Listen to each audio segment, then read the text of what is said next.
The Kastov, STB, and M4 platforms are by far the best guns in Modern Warfare 2 as of now. Also, the Lockwood shotgun, but we're not going to talk about that today because it's a little cheap if I'm being honest. These platforms span across around 8 or 9 weapons in total.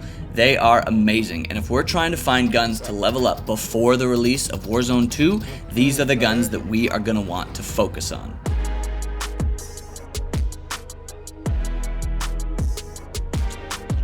Firstly, I'd like to say I do not know what the meta is going to be. I won't pretend like I know. However, we can strategically level up guns we know have attachments that we will most likely need. And although this part of the game is a real pain to get used to, it is also like one of the coolest and most advanced weapon customization systems we've ever had. Having the ability to unlock an attachment for the M4 that you can use on the Lockman 5.56 is so sick. It adds a little bit of realism and makes weapon unlocks later in the game much more enjoyable. Obviously, when you first start up the game and you want to use good attachments, it's kind of super frustrating. Like if you want a certain red dot sight, but in order to get it, you have to get the mini-back to level 9. But in order to unlock the mini-back, you need to get the Vesnak to level 13. But in order to get that gun, you need to get the Kastov 5.56 to level 16. But in order to get that, you need to get the Kastov 7.76 to level 15. It is definitely ridiculous. But I kind of love it in a weird way.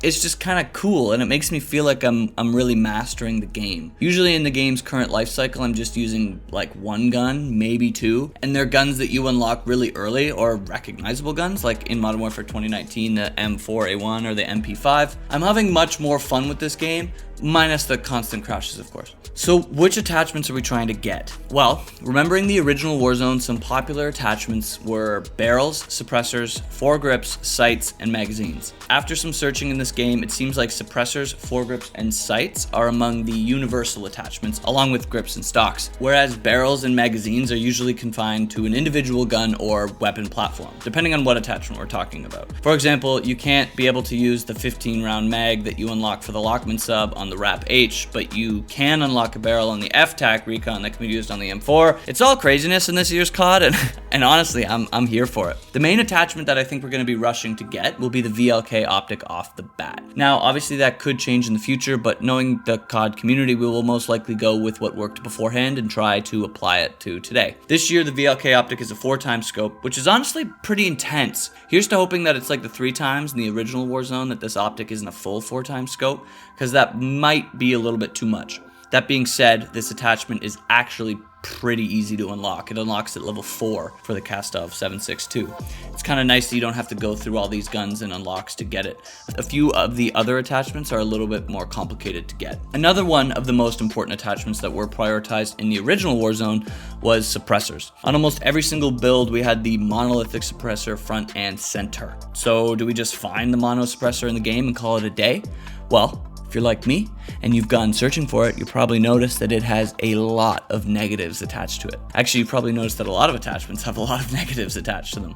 I remember when Modern Warfare 2019 came out, the devs mentioned that you need to be conscious of what attachments you're putting on your gun because you could easily go overboard. Now, I think they really doubled down on that idea for Modern Warfare 2. So when I was searching for a good suppressor for Warzone 2, I was trying to keep in mind to maximize benefits while also minimizing impediments. And although I haven't been able to test this, obviously, in Warzone 2, I do think that the Echo suppressor will be a great attachment in the future. Unlocked at level 14 by using the TAC 56, this is another fairly easy attachment to unlock, only has a few downsides to it and quite a few upsides. The lightweight suppressor could also be a good attachment for SMGs. Maybe not like a meta attachment, but I think that it deserves an honorable mention. This attachment will unlock at level 15 when using the MX9, which is a part of the STB 5.56 platform.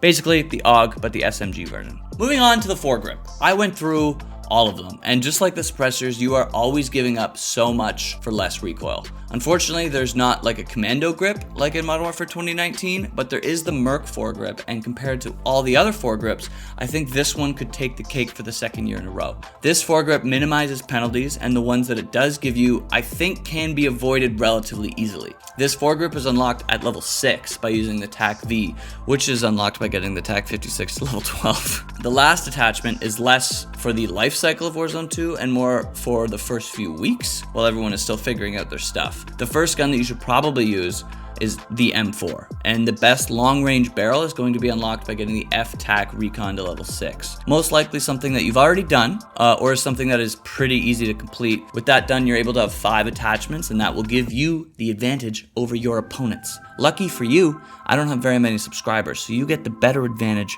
faster. That is until everyone starts copying your build, or I become PewDiePie. Another honorable mention for all the snipers out there, level up the SPR. You probably already have, but this is 1000% going to be the next Car 98 in Warzone 2. This gun is awesome so far, and we're going to need a sniper for the next iteration of Warzone. I think this is going to be it. So to recap, get the Kastov 7.62 to level 4 for the VLK. Get the TAC 56 to level 14 for the Echo Suppressor, the MX9 to level 15 for the Lightweight Suppressor, the TAC V to level 6 for the Merc foregrip, and the F-Tac Recon to level 6 for the long barrel. Warzone 2 comes out in less than 2 weeks. The race begins now. Guys, if you liked the video, like the video. If you love the video, subscribe down below, and let me know in the comment section if there are any guns or attachments you think I've missed. Let's have a conversation. Peace out.